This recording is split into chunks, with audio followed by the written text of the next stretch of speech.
The Derek Carr era finally comes to an end, and he does not belong in the top 5 of all-time New Orleans Saints passers. We got all that and a little bit of lagniappe for you on today's episode of Locked On Saints.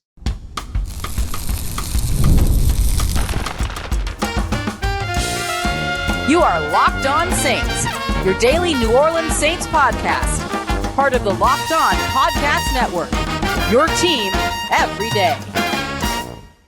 What is good, Who Dat Nation and Who Dat family? I am your host, your friend, Ross Jackson, New Orleans native, your New Orleans Saints expert and credentialed member of the media covering those New Orleans Saints as a Saints beat writer over at LouisianaSports.net. And on today's episode of Locked On Saints, a quick run around to get you caught up on all the big news around New Orleans, including minicamps next week open to the public. We'll also take a look at joint practices with the Los Angeles Chargers and more. We're also going to take a look at our players to watch in the final OTA practice on Thursday, which will be open to media. And we're going to kick everything off today with a look at Derek Carr, whose retirement is official. And I'm going to tell you why he does not deserve to be in conversation as a top 5 passer in franchise history, a genuine conversation that I have heard. We got all that for you on today's episode. We appreciate you very much, whether it's your first time or your next time, being here with us this time, making us your first listen, and being an everydayer here on the show, which is a proud part of the Locked On Podcast Network, your team every day. Today's episode brought to you by our friends over at FanDuel. Right now, new customers can get $200 in bonus bets just by winning your first $5 bet. Head over to FanDuel.com today to get started. Derek Carr's retirement is now officially official, but it doesn't mean that it's time to start celebrating him as one of the top passers in New Orleans Saints history. This is an actual conversation that I have seen that I wanted to kind of bring to light because I do think that it is interesting because it sparks to me a more kind of interesting conversation around who the top quarterbacks are in New Orleans Saints history. You know the guys that sit at the top, but who are the guys that kind of round out that top 5? And in my opinion, Derek Carr does not belong in the top 5 when it comes to all-time passers, even though I might have a shocking number 5 that I do think is over him. So look, let me start with this. The retirement of Derek Carr is official. It's over. It's all done. The Derek Carr era is over. It was posted on the NFL Transaction Wire Tuesday evening. So everything moves forward as we expect. Salary cap savings of $30 million at some point over the next 2 years, maybe a little this year, maybe a bunch next year, maybe all of it next year. We'll see how everything plays out. But that is now done. It's official. Ryan Ramczyk's retirement, however, not yet processed. So we'll see where things go. That leaves the Saints right now with an open roster spot. Also made number 4 available, which quickly got handed off to cornerback Kool-Aid McKinstry. And that's part of what brought me to this conversation in the first place, is sort of what some might consider, Derek Carr fans might consider unceremonious handing off of his number literally the same day that his retirement was posted. His retirement posted, and then less than 20 to 30 minutes later, news was breaking around Kool-Aid McKinstry getting his number, and the Saints official website was updated within hours of Kool-Aid McKinstry taking his number, and a ripple effect of numbers that have a 4 in it moving jerseys. Kool-Aid McKinstry goes from 14 to 4. Donovan Peoples-Jones goes from 24 to 14, and then somebody else stepped into 24. So like all of these other things. But anyway, the big thing that I was thinking about was, well, the Saints don't retire numbers. So really, like, the quick handoff of his number isn't really indicative of anything. It's just kind of how the Saints operate. They don't formally retire numbers. No one will ever wear the number 9 again. No one will ever wear the number 8 again. That's Drew Brees' number. That's Archie Manning's number. That's 2 of the top 3 quarterbacks in the franchise's history, without conversation, without doubt, right? And so the way that you look at where things go with Derek Carr, yeah, you're going to hand off his number quickly if somebody wants the number. There's no reason not to. Spent 2 seasons in New Orleans, 14-13 record, barely a winning record, never got the team to the playoffs, hardly was able to stay on the field, dealing with injury after injury and all these other things. It just didn't work for Derek Carr here in New Orleans. But I did see somebody, I think they used like an AI or something, and asked about like, oh, who's the top quarterbacks in New Orleans Saints history, and then off came, or on that list was Derek Carr at number 3, which I think is absolutely absurd. Absolutely absurd. So if you ask me, the quarterbacks that belong above Derek Carr include Drew Brees, Archie Manning. I think Aaron Brooks belongs above Derek Carr, because Derek Carr was brought to New Orleans with the hopes of getting to the playoffs, never got to the playoffs, Aaron Brooks not only got to the playoffs, but won the first playoff game in the franchise's history. Bobby Hebert, I believe, belongs above Derek Carr as well. Finished his career with a winning record in New Orleans. Yes, had a great defense on the other side, but didn't do a lot to screw it up on his own self. We've seen that with other teams, right? And he made it to several playoff appearances between 87 and 92. And so including the first ever New Orleans Saints playoff appearance, which was in 1987, quarterbacked by Bobby Hebert. Now, a great dome patrol defense, all those other things. I get it. I understand defense wins championships, but he still won more games than he lost. He still helped that team get to the playoffs several times, including a playoff game where we got to see some John Fourcade action as well. But those four quarterbacks certainly belong above Derek Carr to me. Then you can look at some other names that could easily go above Derek Carr at number 5. Jim Everett, Billy Kramer could be up there. Dave Wilson, who is kind of that 1988 first round pick through the supplemental draft player that came through, won 12 games, lost 19, so did not finish with a winning record, but in almost as many games as Derek Carr, threw 900 more yards, threw nearly the same 40 touchdowns, so on and so forth. So when I look at those two, they feel pretty comparable to me in terms of their contributions to the team and all these other things. But I do have a couple of wild cards that are really interesting in this conversation. What do you do with players that, like Derek Carr, either only played a certain amount of games or were only around for a certain amount of time but made a big impact?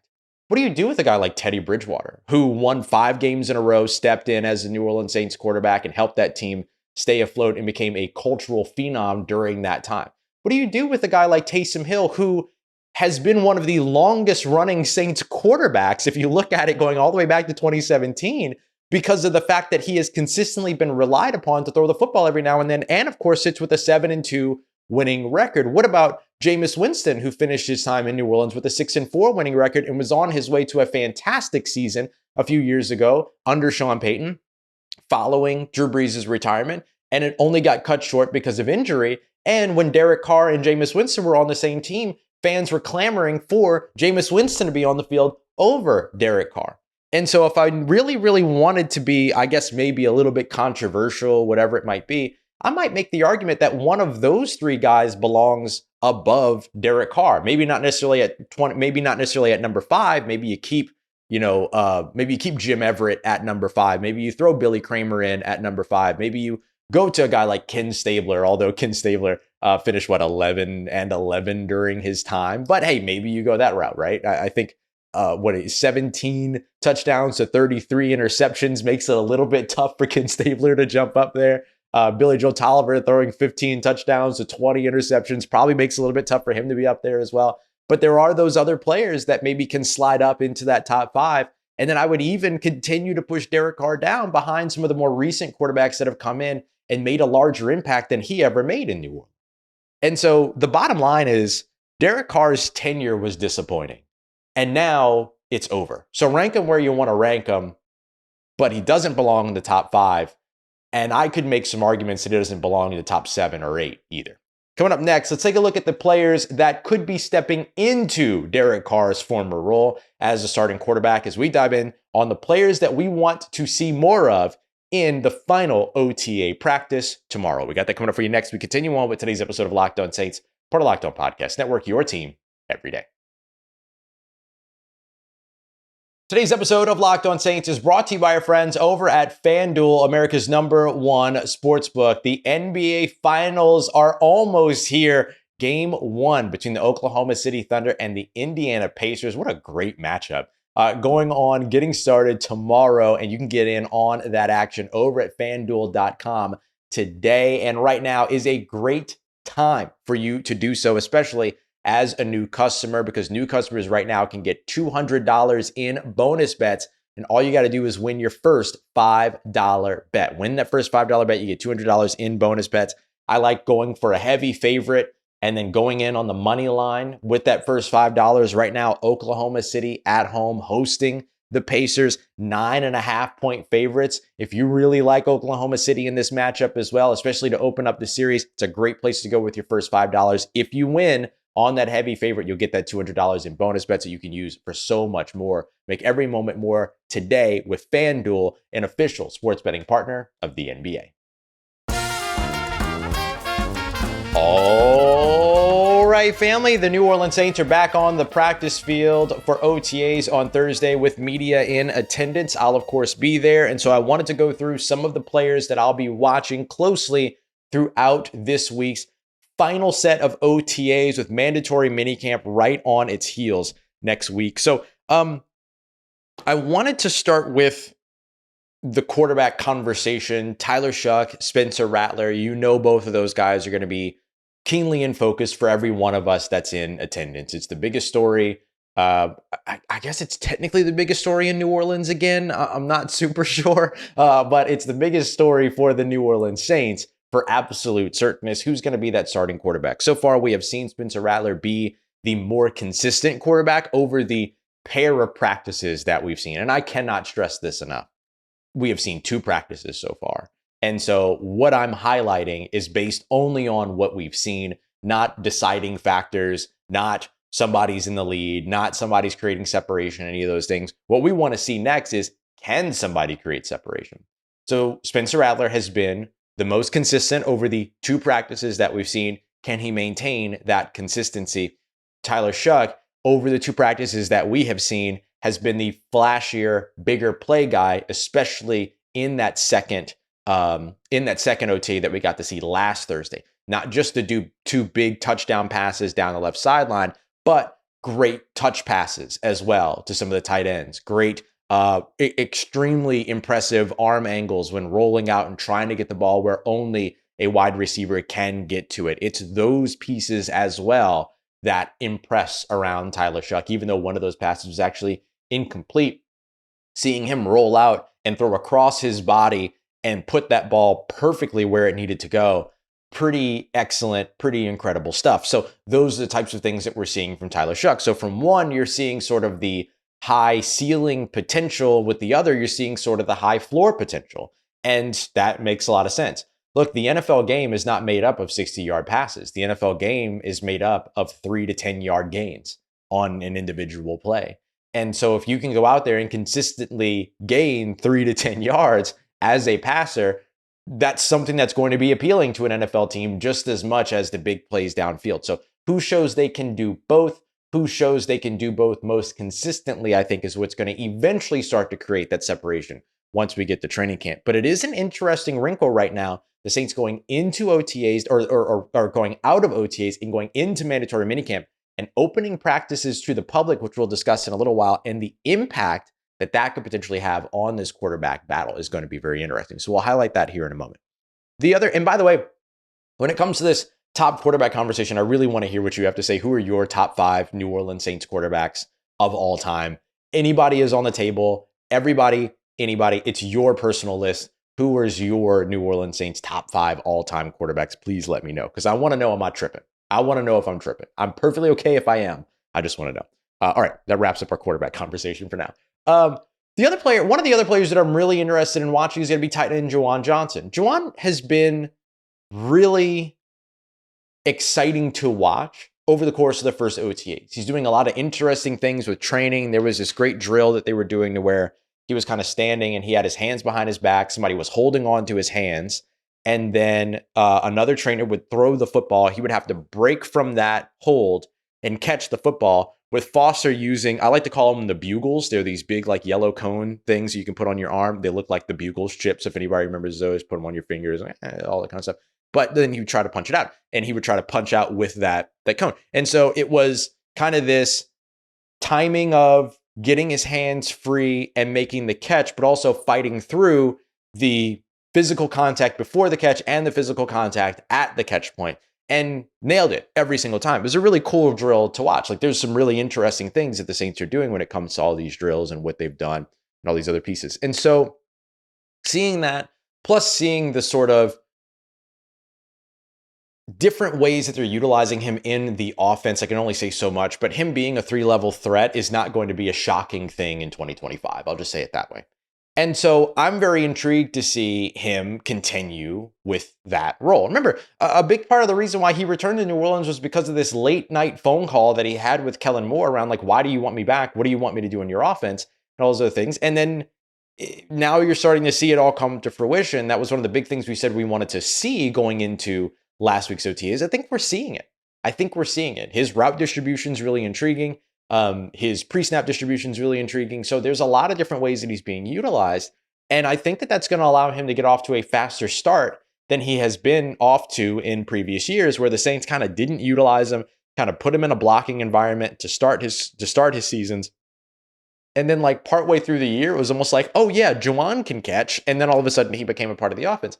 And so now if he starts being an impact player week 1, week 2, week 3, week 4, week 5, that ends up changing the entire trajectory of what his seasons look like. He goes from being a 300 to 500 yard receiver to being a 700 to 800 yard receiver.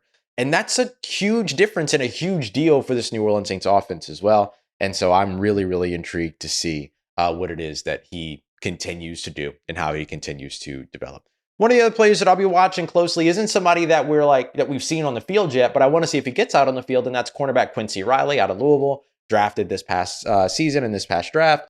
And he's been dealing with an injury, or rather dealing with like recovering from a procedure that he had after he was drafted.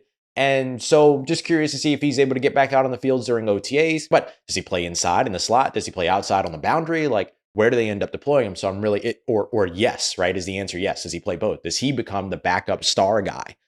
Really intriguing stuff when it comes to him. What's his timetable? What's his ability to translate his talent from the collegiate game to the NFL game? And then what role does he play? All of which intrigue. And then finally, the last play that I'd like to highlight here is linebacker Danny Stutzman. Look, OTAs are voluntary. So Demario Davis has kind of been in and out throughout the OTA process based upon what we've seen from like videos and things like that from the Saints. Not an issue. Nothing wrong with that. OTAs are voluntary. They're voluntary, period. And so he'll be available again during mandatory minicamp. And so if he's not out there on Thursday when we're out there, but Danny Stutzman, that means that Danny Stutzman gets a larger role again, along with Pete Werner, along with Nephi Sewell, who have kind of been dominating those like first team reps. And so that creates opportunities for Danny Stutzman before Demario Davis is there for mandatory minicamps. And so just interested to continue to see him. So energetic on the field, making a lot of waves behind the scenes with his football IQ, with his leadership ability, his communication abilities, all these other things. So really interested to see him continue to make an impact on the field as well. All right, coming up next, let's run around, give you some updates, including New Orleans Saints opening minicamp practices to the public, how that impacts potentially the quarterback battle. We got that coming up for you next as we continue on with today's episode of Locked On Saints, part of Locked On Podcast Network, your team every day.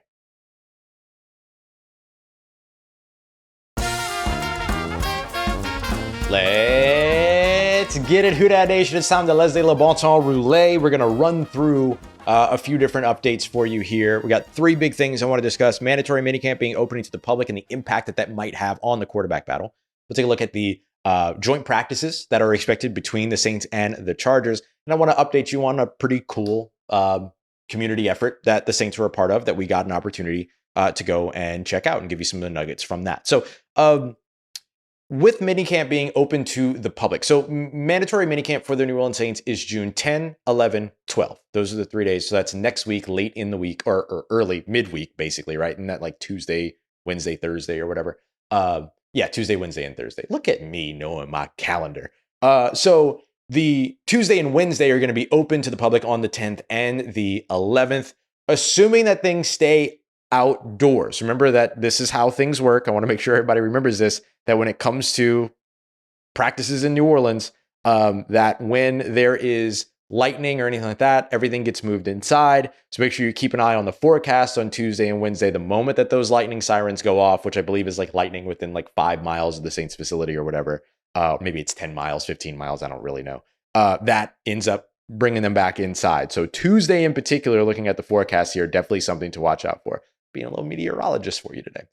So just something to keep in mind there, but open to the public. So if you're going, very exciting opportunity. I think that with those 2 practices being open on the 10th and 11th, that like fans have a real ability here to potentially make it known the public interest in the quarterback battle between Spencer Rattler and Tyler Shough. Big plays, opportunities to cheer, big moments, opportunities to share, like all these other things. So I think that there are those very intriguing opportunities for both of these quarterbacks to go out there and impress in front of the fan base. And of course, it's not limited to just the quarterbacks. Every player is going to want to go out there. Every coach is going to want to go out there and impress in front of the fan base. That's 100% what they're going to do. It's 100% what they're going to look to do. They need to go to the fan base. And this was a great way for them to do that by opening up these mandatory mini camps, making them free, getting the public in, all these other things. Hopefully, fingers crossed, the weather cooperates and so you don't end up losing the opportunity to see, but we'll see how things go. But I do think that like both of these quarterbacks, Spencer Rattler, who's already endeared himself with the community, did a great job of that last season, has continued to do it. He was a part of the community efforts that we'll discuss here in just a little bit that we got to see on Tuesday. Tyler Shough, same thing, also a part of those community efforts, has done a very good job of making sure that he is, doing the right things in front of the community and sharing the right information in front of the community as well. I've seen some people say like, oh, well, he probably didn't really pop a tire in a pothole or anything like that. It's like, you know what? I kind of don't care. If I looking at it from the perspective of like trying to connect to the fan base, I don't really care if he actually did it or not. More so like, hey, you took the time to know something. You took the time to say something. So you'd rather have a quarterback that's making that effort than the quarterback that's not making that effort, whose retirement officially processed on Tuesday. So I think that for New Orleans, like these are the big things that you're going to be watching for, and how you as a fan, if you're in attendance, have the ability to potentially have an impact here. Because both these quarterbacks are going to want you on their side. And so they're going to be going out there trying to make big plays in front of the fans. So I think that should make mandatory minicamp a little bit more exciting than a mandatory minicamp usually is. It's not exciting, but when you have sort of the charge of that quarterback battle, a genuine, true quarterback battle, not like the Taysom Hill, Jameis Winston one back in, 21? Getting instead into this situation where you have these two young quarterbacks that have like these unique but resonant skill sets for today's NFL audience. Here's a real opportunity. So it's going to be kind of cool, I think, to see that take shape in front of the fan base for a change. So that'll be a really cool and kind of refreshing thing. Next thing I wanted to take a look at was that the Saints are expected, according to Nick Underhill over at New Orleans Football, who confirmed it, something that we pondered here and kind of knew was going to happen, was that the Saints are going to be, or not kind of knew, but like, yeah, this makes sense, right? That the Saints are going to be doing joint practices with the Los Angeles Chargers, likely in California. This goes right in line with what it is that Kellen Moore said all the way back on April 1st. Funny enough, I always forget that it was on April Fool's Day. But going all the way, maybe I don't know my calendar as well as I thought I did earlier. But going all the way back to him talking with us at the annual meetings in Palm Beach. And he was talking about how, yes, training camp will be back in New Orleans, but they'll probably try to find some opportunity to go elsewhere. And that gives you that chance. And it always felt like the Chargers were going to be, the moment that he said that, I was like, oh, okay, well, the Chargers are probably on the schedule for the Saints. Either Chargers or the Texans were going to be on the schedule. But knowing that the Saints wanted to get out to the West Coast, or at least having a strong feeling and indication that they wanted to get out to the West Coast, the Chargers made the most sense. And so once they popped up on the schedule, it was like, there you go. And then when they were the first game on the schedule, a Sunday game, it was like, okay, there it is. So typically when these happen to where there is a Sunday game and there's the joint practices before that Sunday game in the preseason, typically speaking, it's like Thursday and Friday that they practice. We'll see if that ends up being the case for New Orleans, but there you go.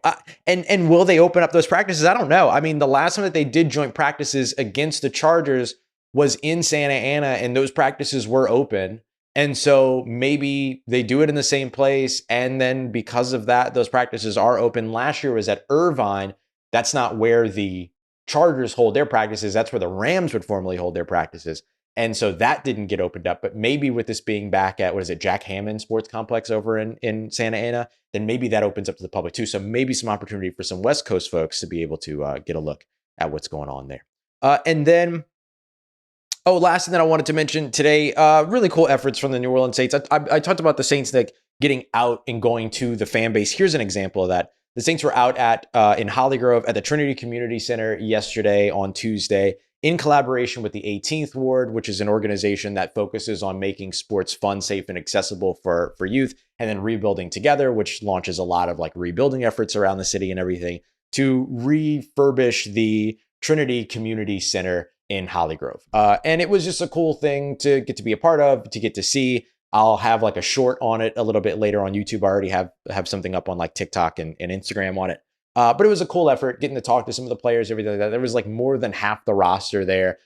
Head coach Kellen Moore was in there painting walls and everything like that. Took some time to speak with us as well. But it was a really important thing, I think, to see this Saints team immediately back in the community. We haven't seen a ton of this recently. There's been some versions of it, but this felt unique and specific. And in all honesty, intentional, right? Like this was an intentional effort to go out into the community, and that's what you want to see from these from these players, from these NFL franchises, all these other things. So really, really cool effort by New Orleans getting out there and doing that. And speaking with some of the players, you can feel all the excitement about them individually, as well as the excitement around the coaches that are around them. You could see the players joking around with the coaches. Like I posted video of Clyde Edwards-Helaire, who of course is here, who was from Louisiana, working with Kellen Moore. They're both painting the same wall and talking and stuff like that. You could see offensive linemen joking around with DBs and, safeties joking around with running backs, all this stuff. And so it was just like a cool blend of where all these players were at the time. And so many of them expressed their excitement to me about the direction that things are going for the New Orleans Saints, and highlighted that kind of community event as a part of that excitement. So just a really, really cool thing to see. And I thought it was awesome. Like, me, if you're an everydayer and you've been around for a long time, I love the community stuff that the team does. And so that was a really, really cool opportunity to get to go and be a part of. All right. Coming up in tomorrow's episode, one final look ahead to OTAs, as well as our Saints squad premiering at 7:30 a.m. tomorrow morning. Make sure you come through for that as well. We appreciate you very much, as always, making us a part of your day, part of your routine, for saying yes to me and the show. If you see me, please say hi. If you need anything else around your New Orleans Saints in between these episodes, make sure you follow me on your favorite social media at Ross Jackson Nola, Nola. Hit me up. Let me know how the family's doing. Let me know how you living. Let me know how you momming them. And trust you, that nation. I'll holla at you.